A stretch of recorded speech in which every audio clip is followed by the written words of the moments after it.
Om Tava Kathamritam Tapta Jivanam Kaviviriditam Kalmashapaham Shravanamangalam Srimadatatam Bhuvi Grinanti Ye Bhuvida Janaha.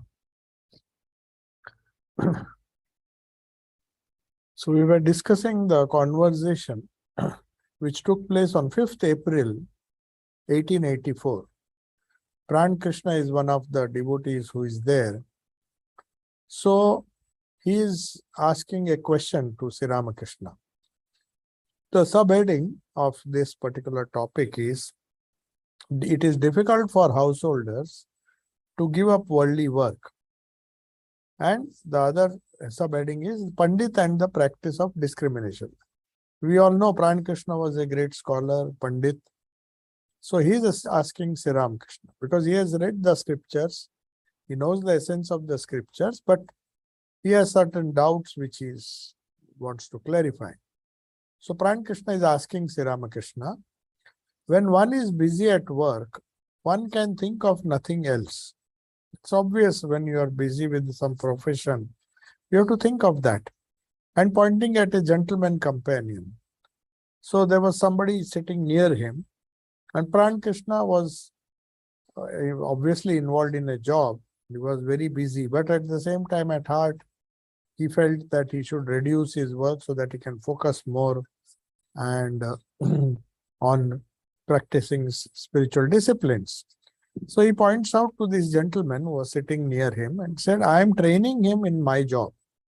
I mean, he wanted to perhaps outsource or give part of the responsibilities of his job to this gentleman. So he says, I am training him, and when I give up, totally, now I have partially given up, I am training him, but when I give up, he will attend to it. I feel that I can't engage in work any longer. So this is what Pran Krishna is telling Sri Ramakrishna. He is expecting Sri Ramakrishna to guide him. Sri Ramakrishna partially agrees. In the beginning he says, yes, it is very troublesome. It will be nice if you can take to contemplation of God now.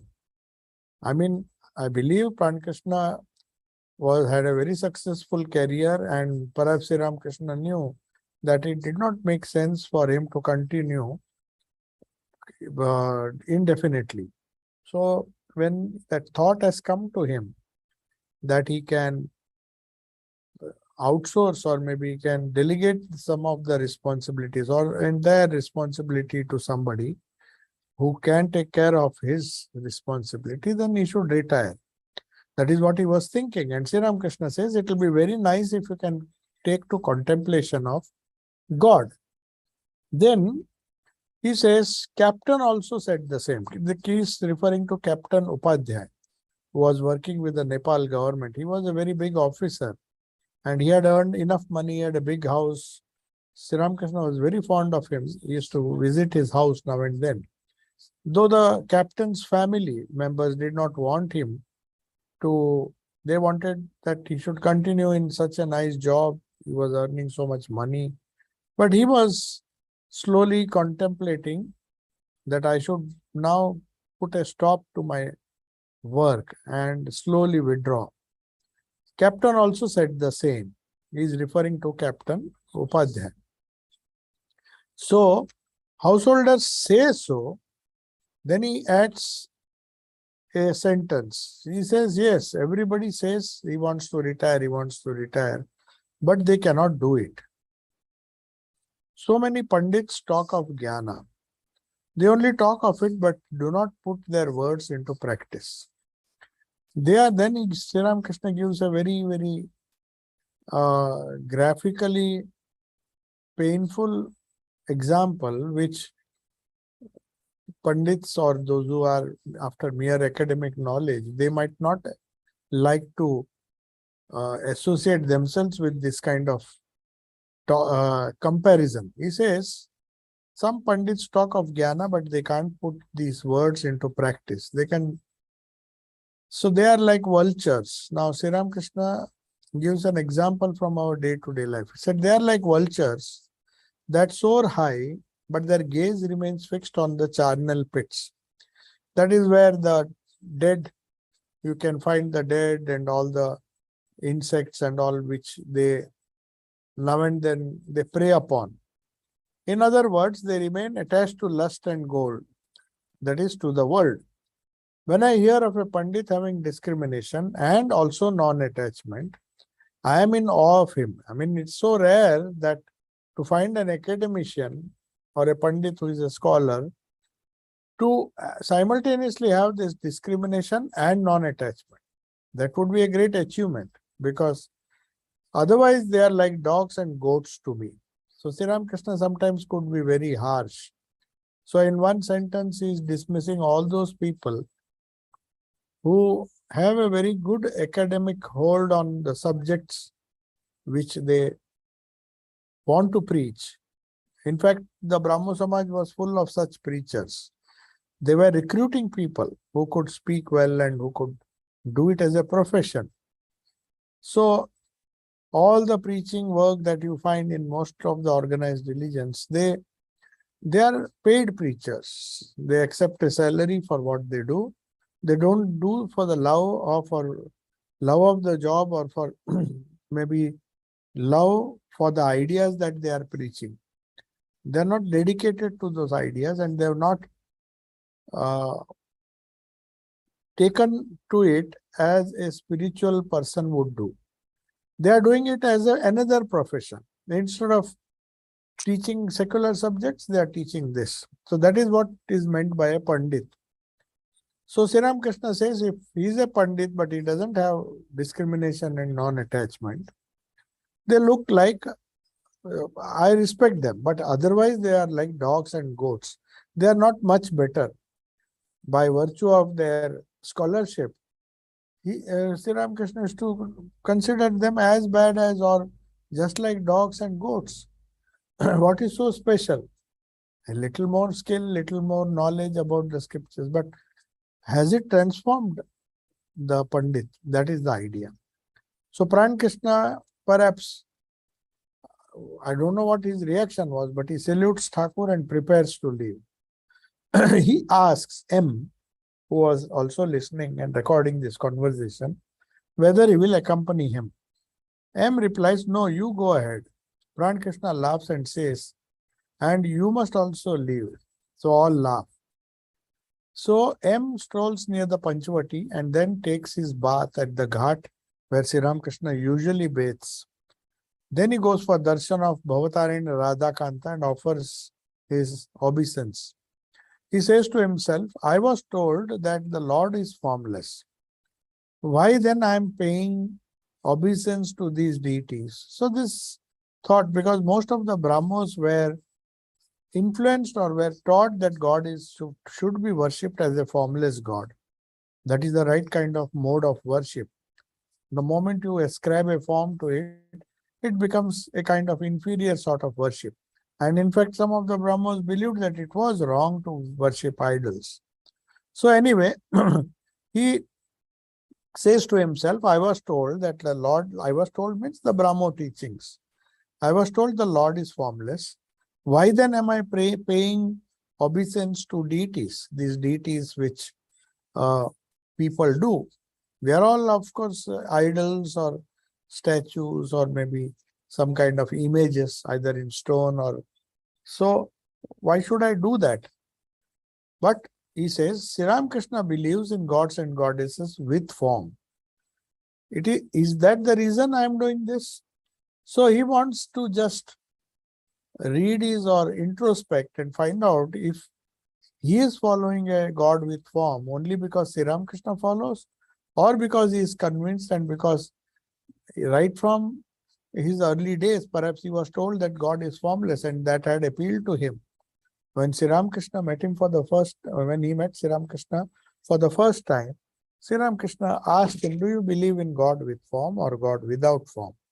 That was a very usual question Sri Ramakrishna asked. He would like to know what kind of training he had undergone. So being a Brahmo, he definitely said, I believe in God without form. Then Sri Ramakrishna didn't say anything to him. He said, very good. You have that faith, but don't think that God is only without form. God can be with form also. So that confused M in the beginning. Of course, now he's trying to analyze why has he started loving forms, going and doing pranams and all those things. So he said, is it because Sri Ramakrishna does it that I am doing? But Sri Ramakrishna also worshipped God as formless. At some stage of his Advaita sadhana, even he did it. So that may not be the only reason. But he is asking himself, asking his own mind, is that the reason I am doing this? Because habitually I was worshipping God without form. So now how come I am like Sri Ramakrishna going to the temples and worshipping God, imagining that he has a form? So when Thakur believes in them, I am an insignificant. He is convincing himself. He said, I don't know anything about the Lord, but since Sri Ramakrishna is worshipping and he is a wise person, I am an insignificant person, I don't know anything. But if he has faith, it would be better if I also have faith, because I will not be on the wrong path. Since I have this doubt whether God is with form or without form, anyway, if I imitate somebody as great as Sri Ramakrishna, then there will be no harm. So M is having darshan of Bhavatarani. He sees that she has a human head and a sword in her two left hands. So now he's just trying to understand the significance of the image. So M is having darshan of Bhavatarani. He sees that she has a human head and a sword in her hand. So not in one hand, she has one hand has a human head, the other hand has a sword. So he was with her two right hands, she is granting assurance and fearlessness.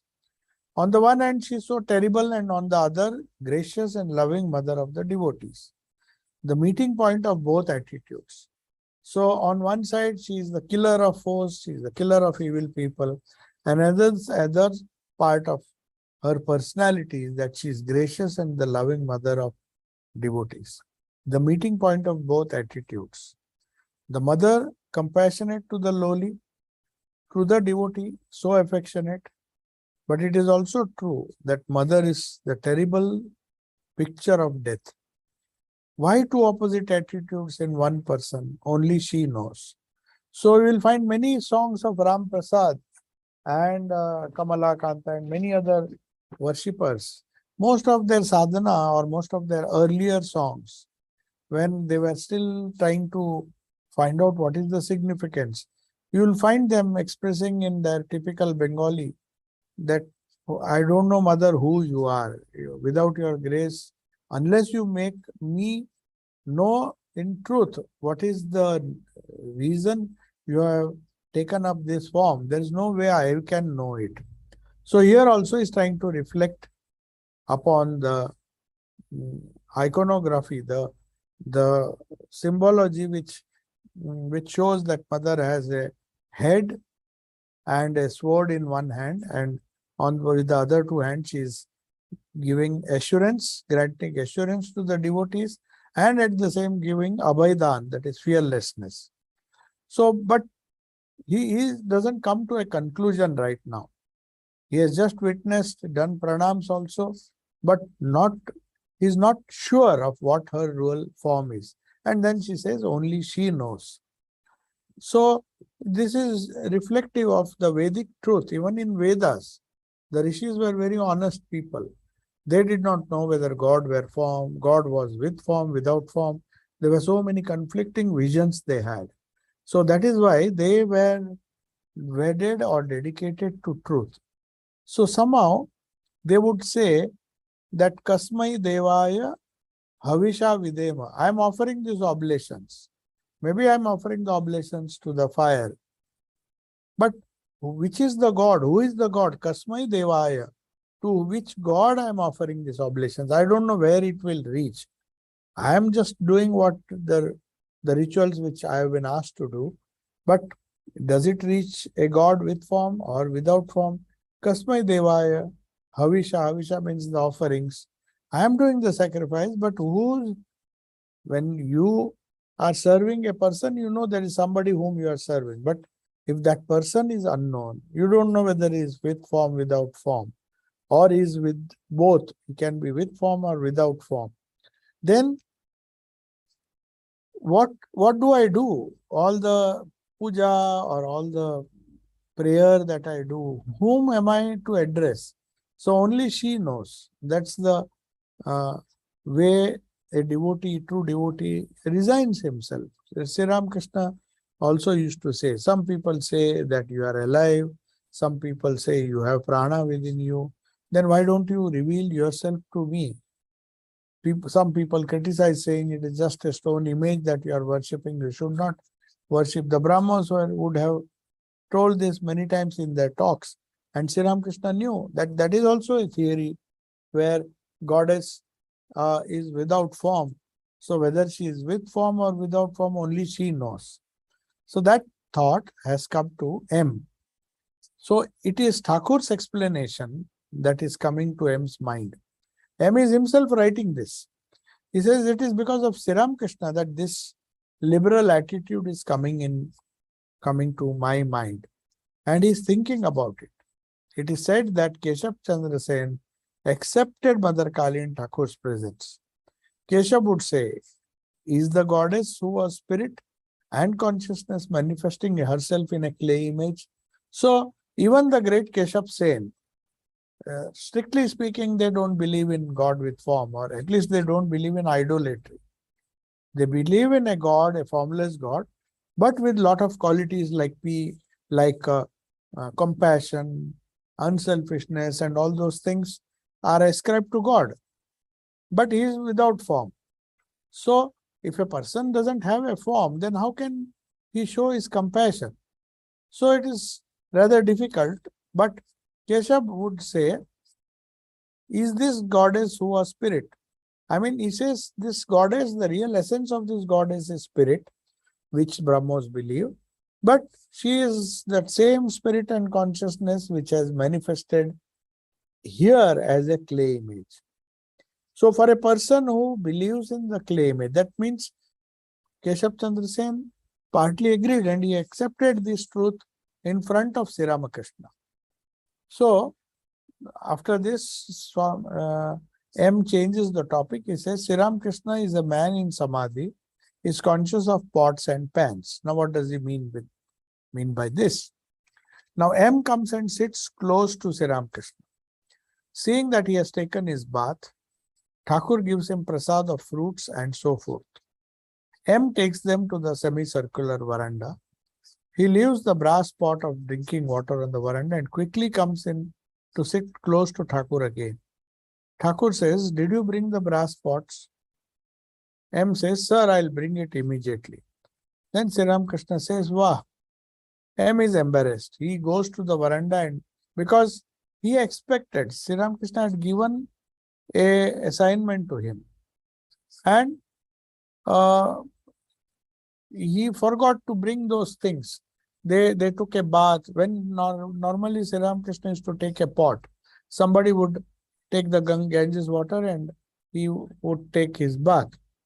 And then somebody else, because Sri Ramakrishna never touched metal. Even his plate in which he ate was made of stone. We can see it in the museum. It is a stone plate. Because he had an aversion to coins, because money in those days was mostly in coins. Notes came much later, or even if notes were there, only higher denomination notes would be there. But most of the transactions took place in the form of coins. So since Sri Ramakrishna would not touch coins, he could not touch any metal as well. So that brass pot, somebody had to carry, fill it with water, bathe. Sri Ramakrishna used to sit and somebody would serve him by bathing him with water, and then the empty pot had to be brought back because he would not touch them.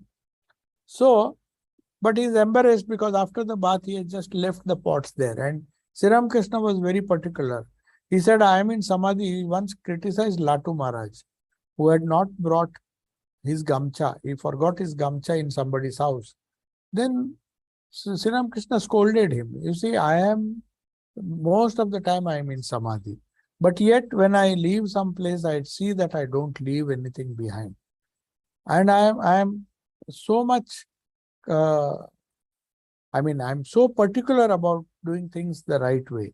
You people, means in spite of being in Samadhi, if a person goes into Samadhi or ecstasy now and then, you would excuse him if he doesn't do his day-to-day duties. But in Sri Ramakrishna's case, it was not like that.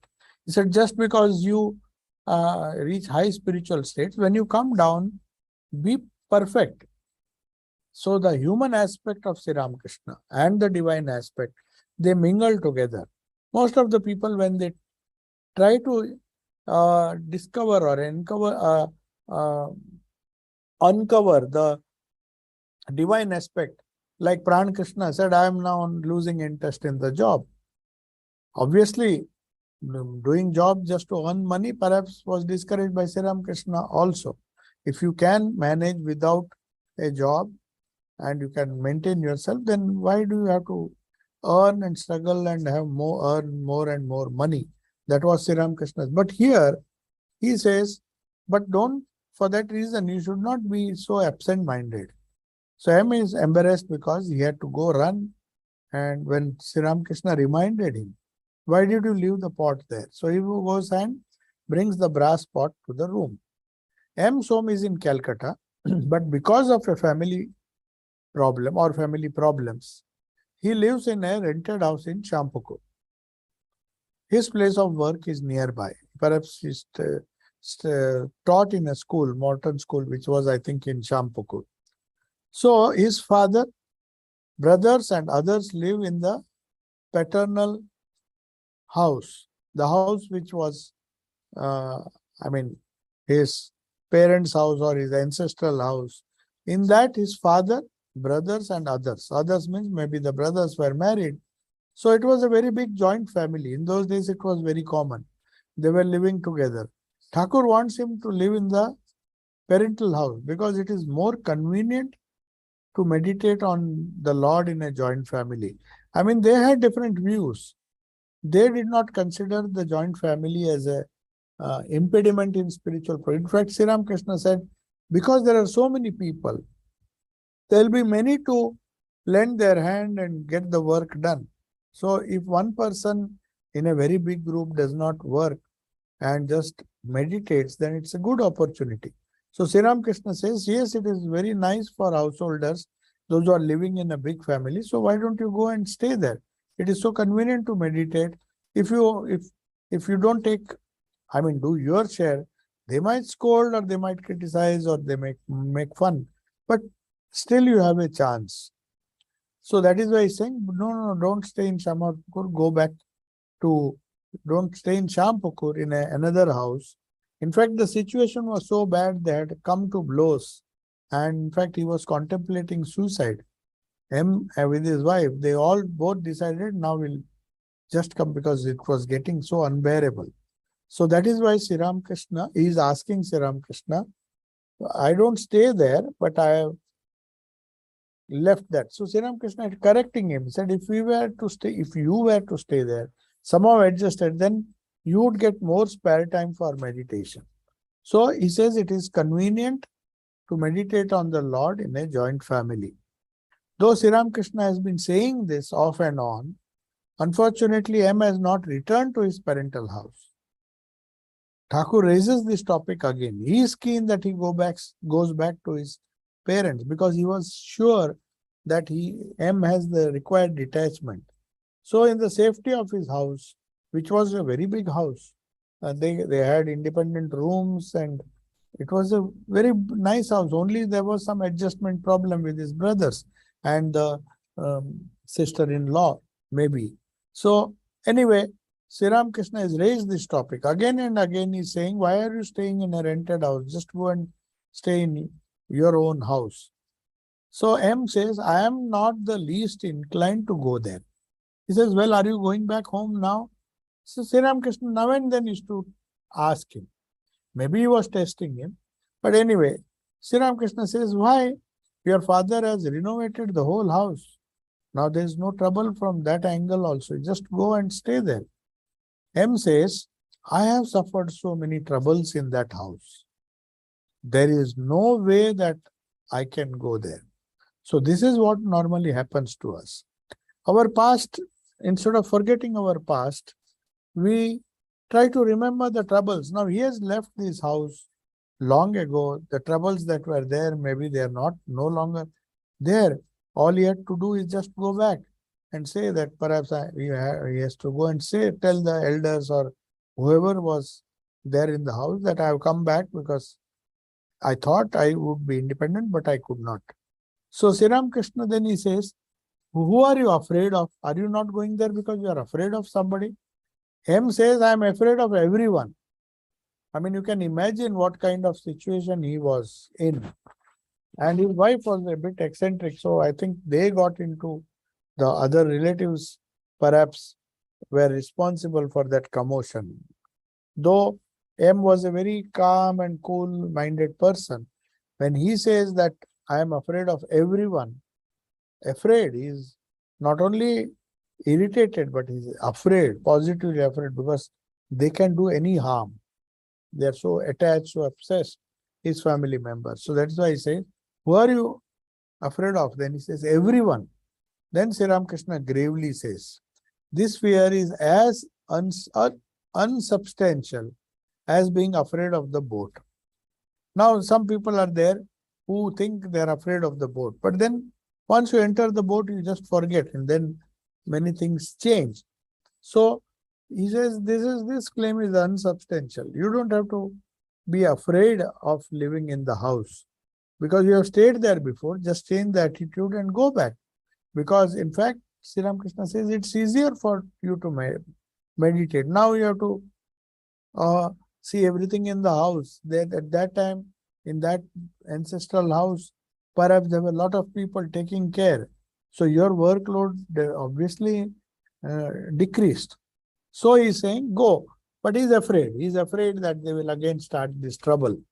Then he says, your fear is so unsubstantial, like being afraid of the boat. I mean, the boat is meant to take you across. You may be afraid of water, but why are you afraid of the boat? Boat is a protective thing. So also he says, it is unsubstantial, that fear which he has, what will happen and all those things, they are unsubstantial. So the deities now in the temple have been offered holy food. Aarti is being performed and the cymbals and the bells are ringing. The Kali temple is filled with great joy.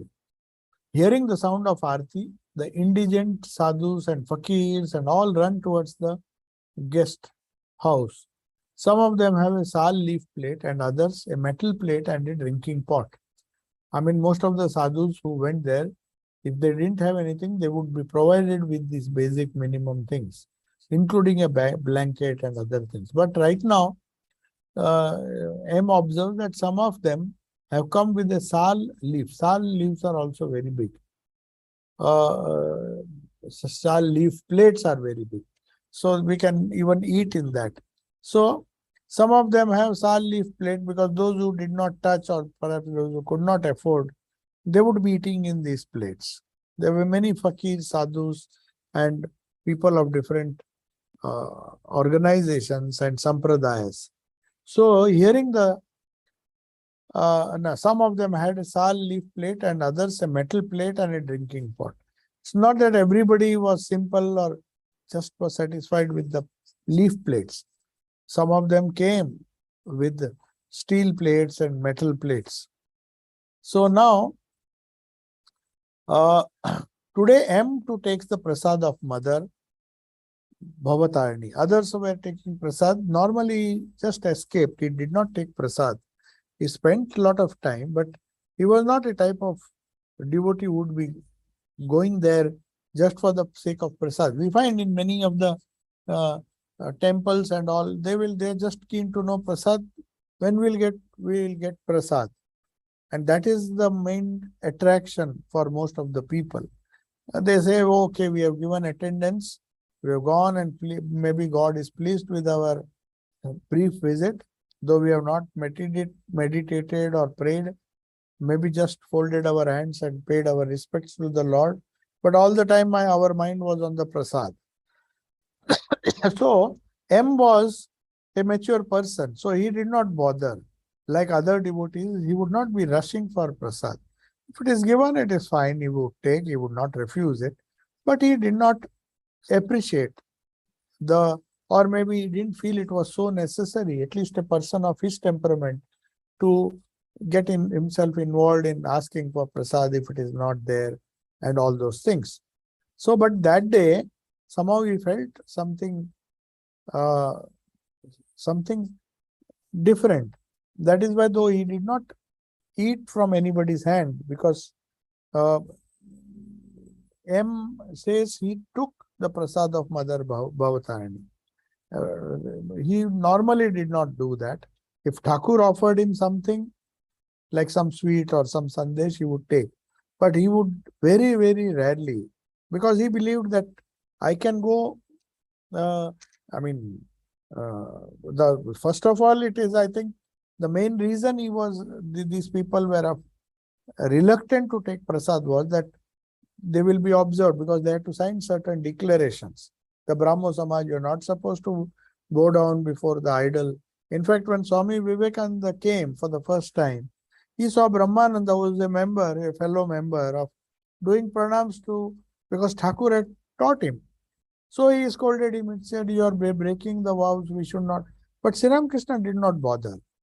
Naren used to come, he says he did not even bother to visit the temple and directly came to Sri Ramakrishna. And Sri Ramakrishna did not object. So why should others have a problem when they feel that they have to take the sacramental process? So Swami Vivekananda in the initial stages, neither did he go, nor did he take prasad.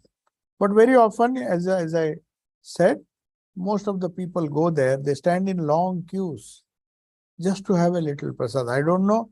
Definitely prasad has value if it is offered with devotion, if the pujaris offer it with devotion, if it has been prepared by pure people, then definitely that prasad has tremendous value, because it's all a case of vibrations. So this is not about that. Brahmos had a different attitude altogether. They just believed that these things are not essential part of religion. We can do away with puja, we can do away with aarti, we can do away with feeding people with prasad. So some of them, I'm not saying all the sampradayas. In fact, Vaishnava sampradaya, and there are so many sampradayas where they cook so many things. In fact, they want to enjoy all these dishes. So they first offer it to Bhagavan, saying that we should offer the best we can do. And after offering, they eat that as prasad, knowing fully well, there is a joke. He said, if God really consumed all the prasad that was offered to him, perhaps we would be careful. Because he doesn't take, the prasad is simply sanctified and returned back to us. We are happy. We are happy to even spend money, because the prasad ultimately comes back to us.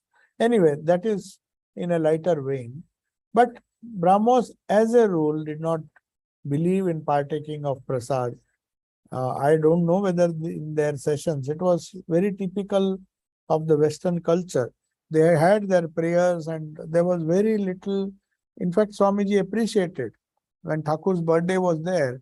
He said, just pay a little less attention towards prasad, food, and formal worship. Give more importance to reading and spreading the messages, selling books. All these things he wanted during the annual celebrations of Sri Ramakrishna, or Sri Ramakrishna's birthday, which was celebrated when he was still alive. He said, why do you spend all your time in food and preparing all those things? They are not going to really help people. They have come from a far off distance. Thousands of people come. So if their mind is only on prasad, then they will end up not having taken some good ideas. That is the biggest takeaway. When some people come, we remember the Lord, we remember the personality or the God whose puja we are doing. For example, Janmashtami is approaching. So when we go to Janmashtami, the real idea is to think about the life and message of Lord Krishna. Otherwise, as puja, what puja we do to Ma Durga or any other, maybe it's a bit slightly different. But the idea that after puja, the offered food it should be given as prasad, that encourages a lot of people. Because Sri Ramakrishna also said, Kali Yuget Annagata Prana. Means in this Kali Yuga, somehow the Anna, the food and the nutrition and all the things associated with food, the gross thing, they control the prana. In earlier days, yogis could control prana without consuming much food. Pawari Baba, for example, purely through the control of the mind, control of the prana, control of doing asana and other things, the Pawari Baba rarely ate. His name was Pawari Baba because they said we do not know, we have never seen him eating. He's practically eating, living on air. That was, of course, that was not the case. But the idea was, if somebody left something behind, sometimes he would not touch it for several days, then somebody or he had to throw it. Whereas sometimes he would partake, maybe he felt some strong vibes, strong vibrations when such people brought food. So he could eat from the hands of some people, not from the hands of many people. So that's the idea. So that is as far as prasad is concerned. Now the discussion turns to Keshav Chandra Sen, Navavidhan. Navavidhan is a new organization. The Navavidhan has some substance. So there is an old Brahmo Samaj and the other is Navavidhan Brahmo Samaj.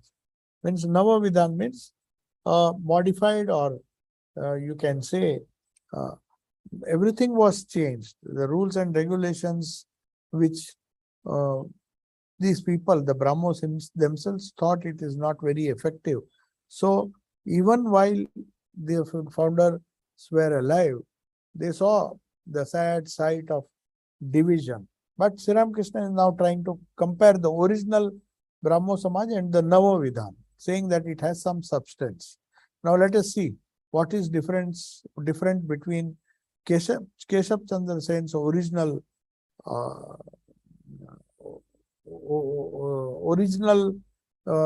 Brahmo Samaj and the Navavidhan. Navavidhan means with new rules, new regulations, so modified to suit the needs of the age. That is what every sect says, that the old ideas are no longer valid or they are no longer useful. So they change. And a group left and started the Navavidhan Brahmo Samaj. So Sri Ramakrishna is resting after his meal. In the meantime, Ram, Girindra and many other devotees arrived. They all do pranams by touching their hearts on the floor and then they take their seats. The topic of conversation turns to Keshav Chandra Sen's Navavidhan. Why was it called Navavidhan and what role he had to play? So this is given in some detail. Ram tells Sri Ramakrishna, "Sir, it doesn't seem to me that the Navavidhan has done much good in society. If Keshav Babu had been genuine, why would his devotees come to their present plight? According to me, there is no substance in him. It is like sounding some broken pieces of earthenware and then locking the door. People would think there is a lot of money inside, but actually there are only broken pieces of baked clay. Outsiders don't know what is inside." That is what Sri Ramakrishna gives such a beautiful example. So, anyway, Sri Ramakrishna then says there is definitely some substance in him. Whatever he might have changed, he might have changed his allegiance and called his movement the Navavidhan, means a fresh beginning to a movement which was already in existence. So some people think that these paths or these values have to be modified. Then they have to get some kind of following. Otherwise, what is the fun in starting Navavidhan? But Keshav Chandra Sen had started it. Well, let us see what Sri Ramakrishna says. Ram is, of course, negative. Ram is telling them that I don't think the new Navavidhan, the old was enough. Why did they go and start another one? They are not uh, like that people say. So Ram is telling, sir, it doesn't seem to me that Navadvidan has done so much of good. If Keshav Babu had been genuine, why would his devotees come to their present plight? According to me, there is no substance in him. It is like sounding some broken pieces of earthenware and then locking the door. Means when you break, normally when there is a lot of gold, we don't need the cover, we just grab the gold and break the pieces. That is what he means. So pieces of broken clay, the sound comes and outsiders are confused. Why is the pot broken? What was inside? Was it valuable? Was it not valuable? That is how this example is given. Ram is saying that. Sri Ramakrishna gives an answer, beautiful answer. He says there is definitely some substance in him. You can't just say that nobody in this world, they may be professing different paths, different religions, or different methods of worship, but there's no guarantee. Truth is not the monopoly of anybody.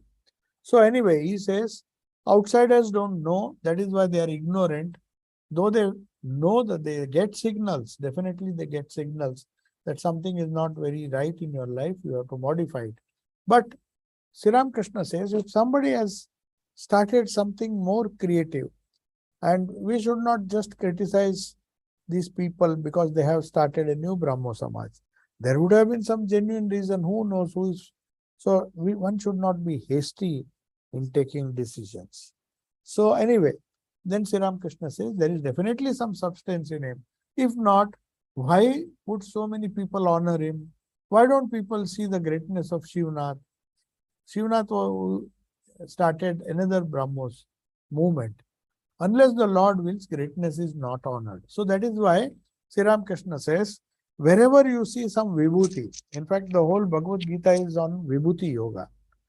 Sri Krishna, he says, among the trees I am Ashwatha, I am among the mountains I am Himalaya. So this kind of comparison, though it is not very essential, it gives us inspiration to raise our level. That we should not, so that Sri Ramakrishna says there should be some substance. You can't say that he's wrong or something like that. But if he's wrong, why would so many people honor him? And why don't people come to Shivnath, who claims that he's started a better sect? He is affiliated to a sect which is the true Brahmo Samaj. So Sri Ramakrishna says we can judge that how many people honor him. People don't honor him. If they really had appreciated the greatness of Shivnath, they would have worshipped him. Let the things be decided. If there are some good, there is some goodness, sooner or later it will come to light and people will take advantage of it. But he says, unless the Lord wills, greatness is not achieved. That means one can't simply say that I want to be great, I want to be considered as great, no matter how much we work hard. This is the question that is normally asked. How much of self-effort, how much of God's grace? If it is fully God's grace, like it happened in Girish Chandra Ghosh, he said, I don't know anything. I'm not going to do anything. You just take the power of attorney. And then you see the whole thing changed. So, to accomplish or to reach certain goals of life, it is not very, we cannot say only this path will lead to the goal, only that path. But one test Sri Ramakrishna gives here, that greatness sooner or later, it may be great, but unless the Lord wills, it will not be honored. There will be some people quietly doing great and good things, but they die unknown, practically unknown. Whereas others, by hook and crook, they get a positive certificate, and whether they contribute or not, they want to show off that they.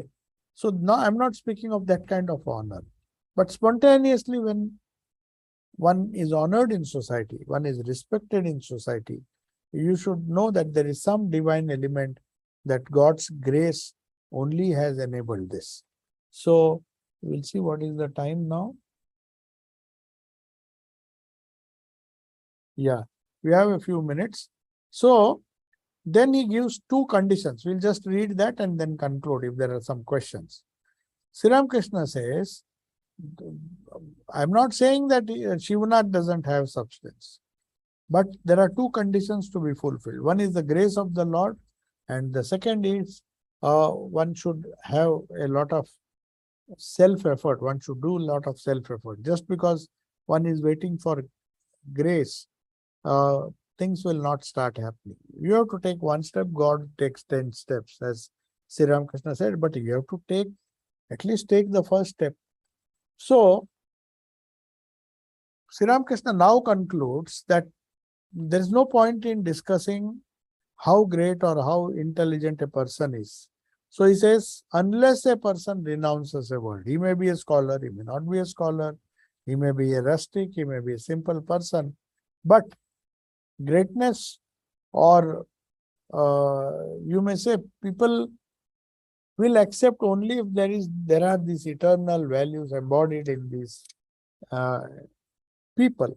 So people will judge by how good you are, not by what you know or what you do not know. Then people say, now Sri Ramakrishna says that he is a householder. He enjoys lust and gold secretly, while he tells us that the Lord is only reality and the world is transitory like a dream. This was the objection raised against Keshav Sen, because they preach such a high ideal. They said that the world is transitory. If you remember, Sri Ramakrishna once, when he was very young, he was taken, he was middle age, he was taken to the Star Theatre. And he could not understand, because though he appreciated, he said, by looking at the imitation, we get a feeling of the real. But in general, he believed that people will criticize. If you have nothing to do with the world, then why do you have a family and lead? If you say that the monastic life, or you be more honest, say that I believe that God can be realized by householders also, which Sri Ramakrishna did. But I will be leading a well-controlled, wonderfully controlled life, and along with my other professions, I will follow that path. At least that is very honest. But Brahmos had a peculiar, their prayers were full of renunciation, complete renunciation. The God is in the palm of our hands, and some prayers they used to say which irritated Sri Ramakrishna. He said, if you can't do this, Keshav himself was married, but Shivnath and all thought that he is talking, he is becoming more and more hypocrite. And of course, he married his daughter. He broke the laws and married his daughter. So the certain rules were made by Brahmo Samaj, and at the same time, their philosophy was so high. As he says, Lord should be the only reality when you meditate. And one who has renounced the world completely, only can have a glimpse of the Lord. So, and his word will be accepted only when he renounces. Sri Ramakrishna says that power of renunciation makes people stand and listen to you.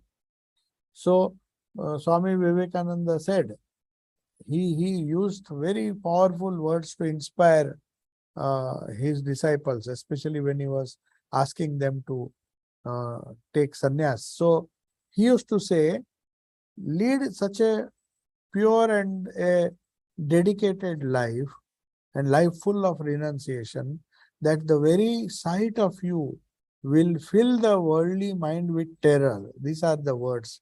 He says, let the sight of you, what is there to terrorize? They are all good people.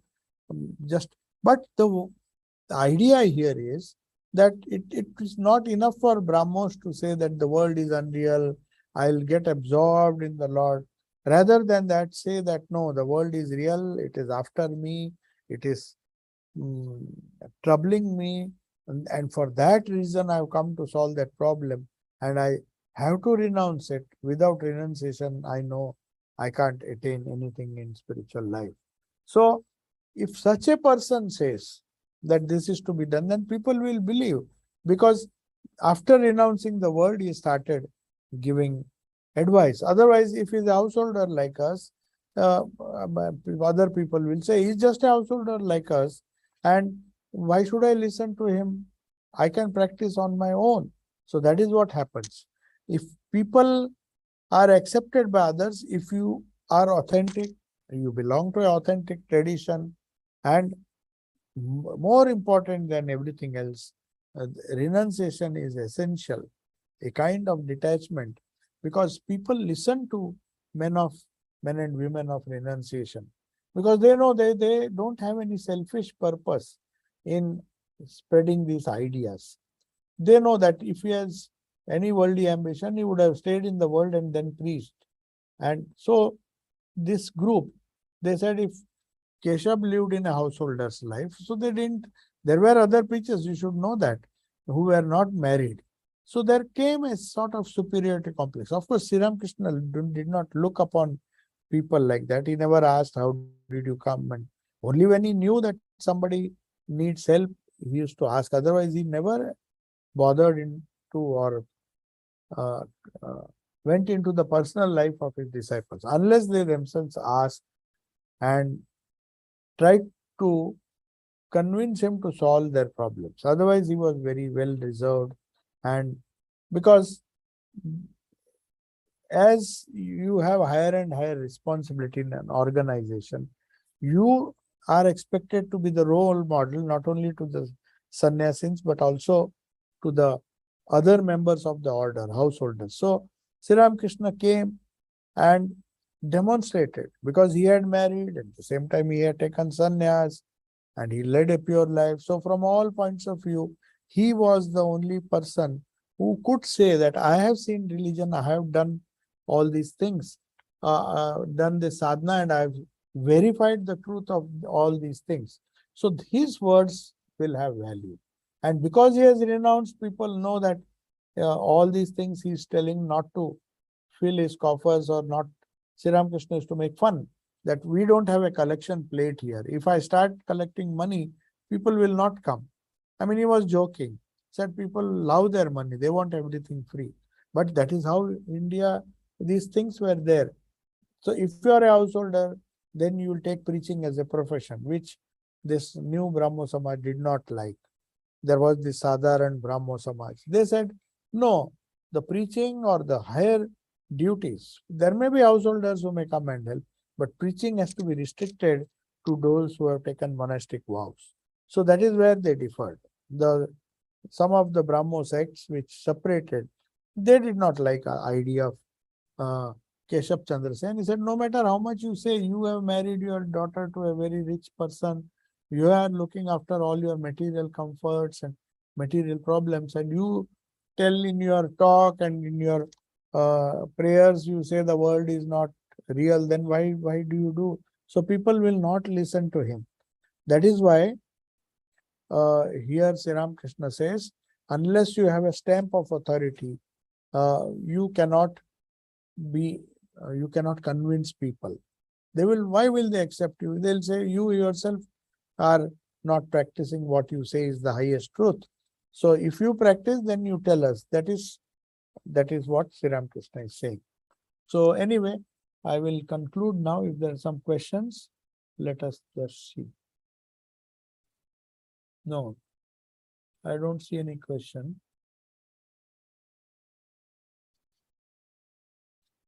Yeah, we have a few minutes if you can.